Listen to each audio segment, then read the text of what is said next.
이태주는 어느 저녁 집 마당에서 가만히 서성이고 있었다. 제법 쌀쌀해진 가을바람이 볼을 스치자 첫 아내의 환영이 아득히 떠올랐다. 고인이 된 아내가 숨을 거둔 지도 벌써 몇 해 전. 한동안 혼자 지내며 마음의 문을 닫았던 자신이 재혼을 결심했던 이유가 무엇이었나 돌아봤다.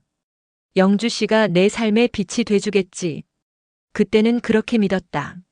하지만 최근 들어 아내 윤영주의 눈빛과 행동에서 알 수 없는 불안이 파도처럼 밀려왔다. 자꾸만 며칠씩 집에 들어오지 않거나 이상한 전화에 예민하게 반응하는 모습. 게다가 막내딸 이하린에게조차 은근히 차가운 태도를 보였다. 내가 착각하는 걸까 아니면 영주가 정말 무언가 감추고 있을까? 이태주는 확신하지 못한 채 마음속 불안을 꾹 삼키고 저택 안으로 들어갔다. 이태주는 5년 전 첫 아내인 하린의 친모를 암으로 잃었다. 당시 딸이 초등학교 때라 어린아이 혼자 키우며 회사를 운영하는 건 벅찼다. 그에게는 사랑하는 아내를 잃은 트라우마와 아이를 책임져야 한다는 부담감이 겹쳐 한동안 방황하기도 했다. 그때 친척과 지인들이 아직 젊으니 재혼하는 게 좋다. 아이를 위해서도 엄마가 필요한 나이라는 말을 자주 했다. 1년 전 지인을 통해 윤영주를 소개받았다. 30대 초반의 매력적인 여성, 부드러운 말투와 상대방을 편하게 해주는 태도. 아이를 가진 남자를 흔쾌히 받아들일 수 있을까?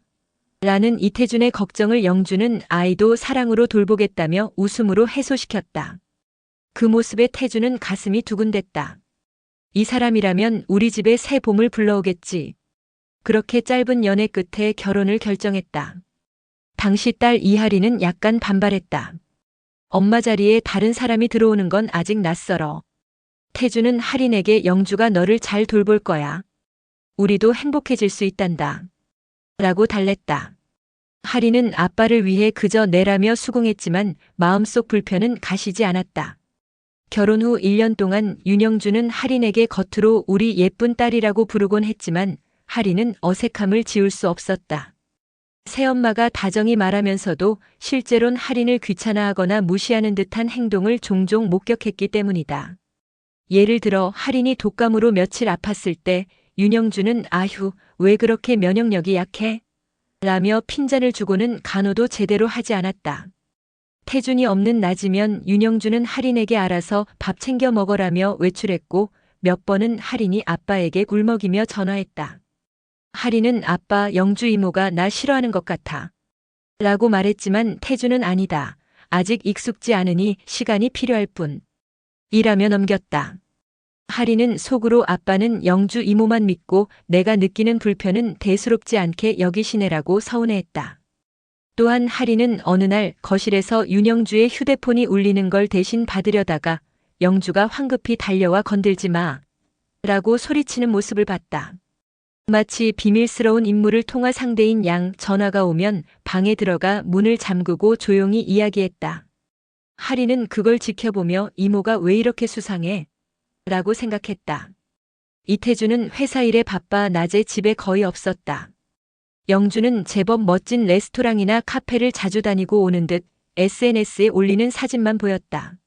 하린은 저렇게 생활비를 써도 괜찮나?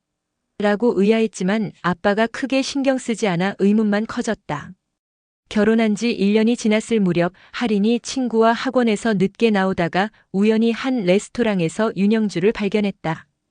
영주는 어떤 남자와 다정히 식사를 하는 모습이었고 표정이 매우 친밀해 보였다. 하린이요? 저기 계모가 다른 남자랑?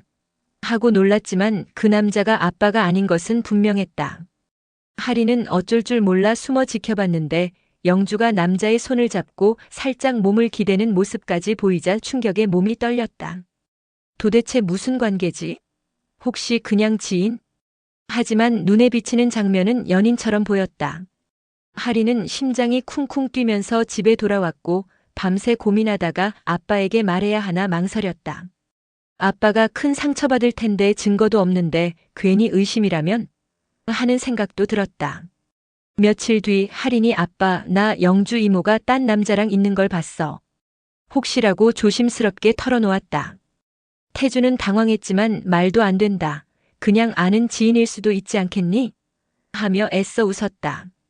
그러나 마음속에 불안의 씨앗이 심어졌다. 아내가 불륜? 아니 설마. 그래도 할인이 거짓말할 리 없고. 태주는 영주에게 최근에 누구랑 식사했느냐고 물었으나 영주는 내 예전 친구. 당신 괜히 의심하는 거야? 라며 화를 냈다. 태주는 미안해하며 아니 할인이도 착각했을지 몰라. 하며 물러섰다. 어느 날 윤영주가 집안 식탁에서 갑작스럽게 여보, 나 임신했나 봐라고 선언했다. 이태주는 놀라면서도 기뻤다. 정말이야? 내가 아버지가 또 될 수 있다고. 라며 감격했고 시댁 부모님에게도 연락해 가문에 새아기가 생긴다며 기뻐했다. 할인은 복잡한 표정이었다. 새 동생이 생긴다니 한편으론 계모의 행동이 계속 수상해 의심스럽게 생각했다. 그러나 민첩하게 산부인과에 함께 가자는 남편의 제안에 영주는 아직 너무 초기라서 조금 더 있다가 검진받을게라며 시간을 끌었다. 태주는 이유를 묻지 않고 그래, 편한 대로 해라며 걱정 없이 넘어갔다. 하지만 할인은 복도에서 영주가 통화하는 소리를 어렴풋이 들었다. 잘 됐어. 이제 임신했다고 말했으니 이 집안에서 내 자리를 확실히 잡을 수 있을 거야. 당신도 조금만 기다려. 할인은 혼잣말로 이건 누굴 향한 말이지? 라며 등골이 서늘해졌다. 할인은 며칠간 영주를 몰래 지켜봤고 마침내 그 레스토랑 남자를 다시 포착했다. 이름은 정민수 30대 중반 영주의 오래된 지인으로 추정. 할인이 몰래 사진을 찍어 아빠에게 보여주려다가 혹시 실수일까봐 혼자 몇 번 고민했다. 하지만 결심을 굳히고 한밤중 아빠 방을 찾아가 아빠 이 사진 좀 봐. 영주 이모가 이 남자와 만나는 거 난 둘이 수상하다고 생각해. 라고 말했다. 태주는 사진을 보며 굳은 표정을 지었다. 이 사람은 처음 보는데 이건 우연일 수도 있지라며 여전히 미적지근했다. 할인은 울상으로 아빠. 이모가 임신까지 했다는데 혹시 이 아이가 이 남자의 아니야.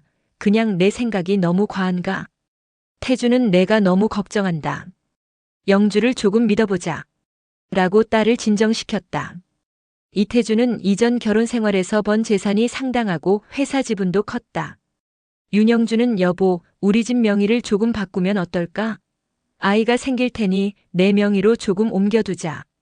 나중에 할인이랑 갈등 생길 수도 있고 같은 이야기를 슬쩍 꺼냈다.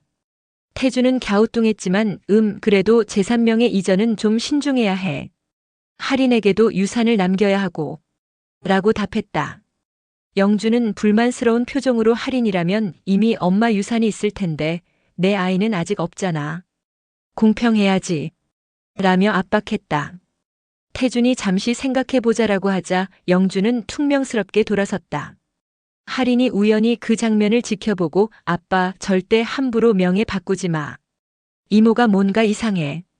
라고 조언했지만 태주는 그래 알겠다. 괜히 크게 염려 말아라. 라고만 했다. 어느 날 밤 영주가 정민수와 통화하는 소리가 2층 복도에서 어렴풋 들렸다. 영주는 숨죽인 목소리로 이번 주말에 강원도로 여행 간다니까 거기서 사고로 처리하면 깔끔하지. 임신했다고 믿고 있으니 방심도 할 거고. 마치 사고사를 유도하려는 말투였다. 그 현장을 우연히 지나가던 할인이 가슴이 덜컥 내려앉았다. 설마 아빠를 죽이려는 거? 하지만 확신할 순 없어 아빠에게 말하기에도 증거가 부족했다. 할인은 불안 속에서 밤을 새웠다. 윤영주가 우리 가족 바다 구경 가요. 요즘 태준 당신도 일하느라 바쁘고 나도 임신 스트레스 받으니 힐링하자라고 제안했다. 태준은 흔쾌히 승낙했다. 딸 할인도 좋아요라 했지만 마음속엔 이모가 이 기회에 무슨 짓을 하려는 거 아닐까? 라는 불안이 웅크리고 있었다. 주말에 차를 몰고 강원도 해안가로 떠나 리조트에 도착했다. 첫날 오후 할인은 리조트 주차장 부근에서 영주가 수상쩍게 태준의 차 옆을 서성이는 걸 봤다. 영주는 낯선 금속 도구를 들고 뭔가 만지작거리다가 얼른 숨기고 돌아섰다. 할인이 이모 뭐 하세요? 라고 다가가자 영주는 깜짝 놀라 아무것도 아니야. 공기압 체크하려고 본 거야. 라고 둘러댔다. 할인은 섬뜩했다. 설마 차 브레이크를 건드린 건 아닌지. 그날 밤 가족 세 사람이 근처 맛집에 차로 이동하자고 했을 때 할인은 극도로 불안해졌다. 출발 직전 하리는 아빠 갑자기 배가 너무 아파 택시 타면 안 돼요? 라고 거짓말로 차를 포기하게 하려 했다. 그러나 영주가 무슨 소리야, 괜찮을 거야. 차가 편하지. 라고 강요. 하리는 그 순간 아빠 타이어나 브레이크 이상 없나 한번 봐요. 라고 재촉했다. 태주는 웃으며 하리나 괜찮아. 출발할게. 라며 시동을 걸었다. 차가 코너 길을 지날 때 브레이크가 갑자기 헛돌았다. 왜 이러지? 태준이 당황해 핸들을 급히 돌려 겨우 인도와 부딪혀 멈췄다. 하리는 소리를 질렀고 영주는 옆에서 어떻게 된 거야 라며 시치미를 뗐다. 다행히 큰 부상은 없었지만 태준은 식은땀을 흘리며 큰일 날 뻔했네. 브레이크가 작동이 안 됐어. 이거 정비소에 전화해야겠다. 하리는 속으로 역시 이모가. 사고 뒤 돌아온 리조트 방에서 하린이 결심했다. 아빠 사실 나 할 말 있어. 그리고 그동안 본 계모의 수상한 움직임, 레스토랑 불륜 남자, 임신 거짓 의혹, 그리고 방금 전 차량 브레이크 파손이 의도적일 거라는 의심까지 모두 털어놨다. 태주는 처음엔 설마 했지만 영주가 임신 검진을 계속 미루고 수상한 전화를 하며 차 수리도 몰래 했다는 할인의 정황을 듣고 얼굴이 하얗게 질렸다. 어쩐지 브레이크도 정비소에서 인위적 손상이라고 했다. 태주는 소름이 돋았다. 그 순간 영주가 들어와 우리 저녁 식사 가요라고 다정히 웃었다. 태주는 굳은 표정으로 당신 차에 손 댔어? 라고 물었다. 영주는 화들짝하며 무슨 소리야? 하린이가 또 이상한 말하니? 이 아이가 나를 음해하는 것 같아. 라고 성내었다. 하린이 분개에 거짓말 마세요. 제가 주차장에서 이모가 뭔가 만지는 걸 봤어요. 라고 울부짖었다. 영주는 코웃음 치며 어이가 없네. 증거 있어? 내가 착각한 거겠지. 라고 뻔뻔하게 대응했다. 태주는 그럼 지금 당장 병원 가서 초음파 검사 받자. 당신 임신 확인해야겠다. 라고 강하게 말했다. 영주는 순간 당황했지만 오늘은 컨디션 안 좋으니라고 물러서려 했다. 태준이 내가 의사 지인 불러서 리조트 근처 병원 미리 예약했다. 같이 가자. 라며 강행했다. 결국 병원 검사 결과 임신이 아님이 드러났다. 영주가 아직 호르몬 수치가라고 변명했지만 의사가 전혀 임신 소견 없다고 확정했다. 태주는 완전히 배신감에 눈이 돌아갔다. 당신 어떻게 이럴 수 있어? 화를 내며 리조트 객실로 돌아온 태주는 영주를 몰아세웠다. 임신 거짓말, 차 브레이크 사고 대체 왜 이러는 거야? 너 내 목숨을 노리는 거야? 영주는 고개를 돌리더니 그래, 난 이 집 재산이 필요해. 당신만 없어지면 이 재산 내가 다 차지할 수 있잖아. 라고 폭탄 선언을 했다. 태준이 경악하며 미쳤어? 너 어쩌다 그렇게 된 건데? 영주는 이미 늦었어. 내 불륜 상대도 이 근처에 와 있어. 라며 비웃었다. 그때 밖에서 문을 열고 낯선 남자가 들어왔다. 정민수라는 인물이었다. 민수는 영주 손을 잡으며 이제 모든 걸 털어놓지. 라고 말했다. 할인이 그 남자를 보고 저 레스토랑에서 봤더니라며 뒤로 물러섰다. 영주는 서늘한 눈길로 사실 내가 전에 민수와 관계를 맺어 아이를 낳았어.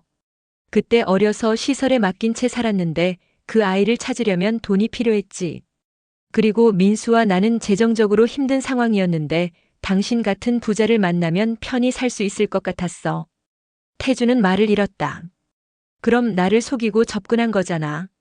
임신했다고도 거짓말. 영주는 처음엔 정말로 아이를 낳아주면 당신 재산도 우리 아이 몫이 될 테니까. 그런데 생각해보니 시간이 걸리고 할인이도 귀찮고. 어차피 당신만 사라지면 난 상속자로 다 가질 수 있었을 텐데. 민수는 옆에서 근데 이 꼬맹이 때문에 실패했군. 이라며 혀를 찼다.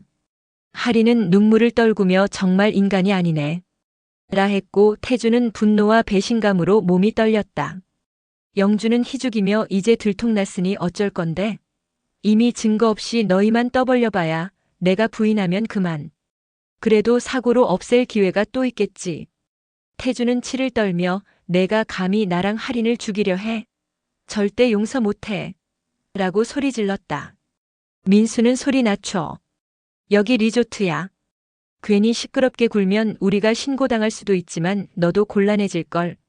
라며 협박했다. 하리는 이 엄청난 대화를 몰래 휴대폰에 녹음하고 있었다.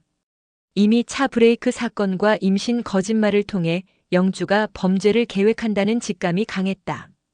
녹음 파일만 있다면 경찰에 증거로 제출해 이 살인미수 음모를 밝힐 수 있을 것 같았다. 조용히 뒷주머니에 휴대폰을 켜둔 채 최대한 자극적 발언을 이끌어내려 했다. 민수는 경찰? 웃기지 마. 우리가 이 리조트 떠나면 너희가 증거도 없이 의심만 하는 거지. 나중에 무슨 일이 일어나도 우연사고일 뿐. 영주는 내가 사고로 죽으면 난 슬픔에 빠진 아내로 위로받겠지. 재산은 당연히 내 몫. 라며 섬뜩하게 말했다. 태주는 분노로 치를 떨며 달려들었고 민수와 몸싸움이 벌어졌다. 하리는 비명을 지르며 안 돼 아빠. 라고 외쳤다. 민수는 숨겨둔 흉기로 태준을 위협했다. 비켜 이 녀석. 지금이라도 너 죽이면 우리가 원하는 대로 될 수 있어. 하린이 그 광경을 보고 울부짖으며 그만둬. 경찰 부를 거야. 라 했다. 영주는 하린을 붙잡고 너 움직이면 내 아빠 바로 찌른다. 가만히 있어. 라며 협박했다. 태주는 온 힘으로 민수의 손목을 붙잡아 칼을 떨어뜨렸지만 이내 넘어져 바닥에 쓰러졌다. 민수가 다시 몸을 일으켜 칼을 잡으려는 순간 하린이 이봐요. 라 소리치며 전등 스탠드를 집어던졌다. 민수는 잠시 균형을 잃었고 태준이 기회를 잡아 민수를 세게 밀쳐냈다. 그 사이 하린이 문 쪽으로 달려나가 도와주세요.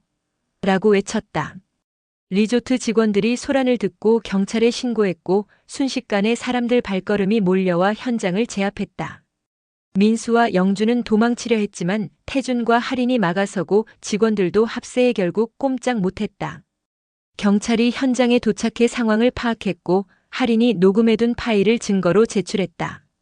녹음 속에 영주와 민수가 사고로 죽이면 재산이 내 것이라는 발언이 그대로 담겨 있었다. 그뿐 아니라 임신 거짓말과 브레이크 파손 시도 등을 종합해 살인미수 음모 혐의가 인정됐다.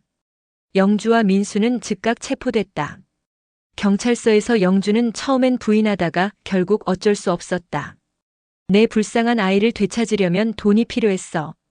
태준 재산이면 해결될 줄. 등 뒤늦은 진술을 내놓았지만 그렇다고 사주를 계획적 살인미수까지 정당화할 수 없었다. 민수도 함께 공모한 혐의로 구속됐다. 며칠 뒤 태준과 하리는 병원에서 가벼운 상처 치료를 받고 집으로 돌아왔다. 하리는 아빠에게 다행이야. 더 큰 사고 안 나서. 라며 울먹였고 태준이 딸을 꼭 안았다. 내가 있어서 내가 살았구나. 그 스탠드 아니었으면 어쩔 뻔했니 미안해. 아빠가 영주를 의심하지 않고 눈이 멀었어. 하리는 고개를 저으며 아니야. 아빠도 엄마 잃고 마음이 허전했으니까 우리 다시 잘 살아보자. 태주는 그래. 더 이상 결혼 생각은 하지 않을 거야. 너랑 둘이 지낼게. 그리고 내가 원하면 다른 사람이랑 재혼도 가능하겠지만 당분간은 아닐 것 같아. 하린이 웃었지만 여전히 슬픈 미소였다. 아빠 행복하게 지내자. 엄마도 우리가 살아남은 걸 기뻐할 거야. 수사 과정에서 영주의 불륜남 민수와 낳았던 아이를 경찰이 확인했다. 그 아이는 현 위치가 아직 불분명했으나 아마도 친부모인 민수 영주가 교도소에 가게 된 이상 시설에서 보호가 이어질 전망이었다. 태주는 그 사실에 안타까움을 느꼈다. 저 아이도 불쌍하네. 부모 때문에 하지만 자신이 할 수 있는 일은 없었다. 에필로그. 몇 달 뒤 가을빛이 물든 집 마당에서 하리는 풀을 뽑고 있었다. 태주는 현관에 나와 딸을 지켜보며 차 한 잔을 건넸다. 어느덧 내가 18살이네. 곧 대학도 가야 할 텐데 아빠가 더 노력할게. 하리는 고개를 끄덕였다. 응, 아빠도 건강 챙겨. 우린 둘이 지내도 괜찮아. 의지하면서 살아가자. 태주는 씁쓸하게 웃었다. 그래, 이번 일로 내가 얼마나 바보였는지 깨달았어. 하지만 내가 날 구해줘서 고마워. 머지않아 법정에서 영주와 민수에게 실형이 선고됐고 언론에도 계모가 남편 살해 기도라는 막장 사건으로 크게 보도되었다.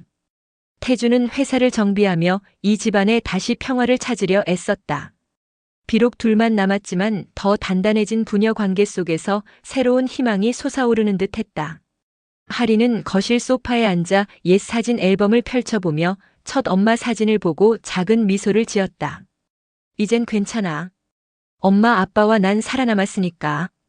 그리고 나중에 정말 나에게 좋은 사람이 나타난다면 그땐 엄마의 빈자리를 보완해주겠지. 그 아이의 눈에는 소량의 눈물이 맺혔지만 한편으론 따뜻한 빛이 어렸다. 이렇게 불륜으로 낳은 아이, 남편 목숨놀이는 계모라는 막장 드라마 같은 현실은 막을 내렸다. 그리고 부녀는 다시 조용한 일상으로 돌아가 서로를 지키며 살아갈 결심을 했다. 끝. 지금까지 우리들의 사연 노트였습니다. 좋아요와 구독으로 힘이 되어주시면 앞으로도 좋은 이야기로 찾아올게요. 시청해주셔서 감사합니다. 다음 영상에서 또 만나요.